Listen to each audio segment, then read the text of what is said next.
निर्भीड निष्पक्ष उटंकनाचा बुलंद आवाज, राजसत्ता न्यूज.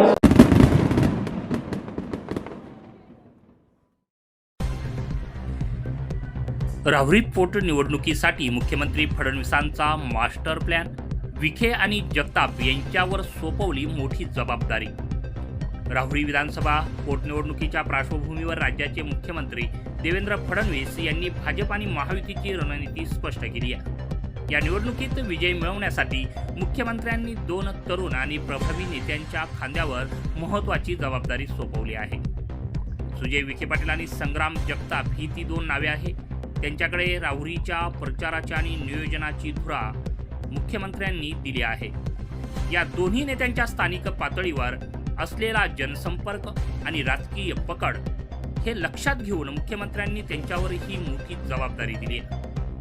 राहुरीची ही लढत प्रतिष्ठेची होणार असून मुख्यमंत्री फडणवीस यांनी सुजय विखे आणि संग्राम जगताप यांना पूर्ण ताकदीनं मैदानात उतरण्याचे आदेशच दिलेत.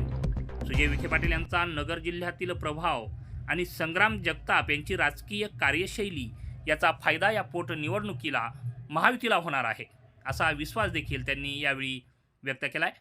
मुख्यमंत्र्यांच्या या निर्णयामुळे राहुरीच्या राजकीय वर्तुळात मोठी खळबळ उडाली आहे. दोन्ही तरुण नेत्यांच्या नेतृत्वाखाली आता निवडणुकीचा प्रचार कसा रंगतो याकडे आता सर्व जिल्ह्याचं लक्ष लागून आहे. राजसत्ता न्यूज ब्युरो, अहिल्यानगर, राहुरी.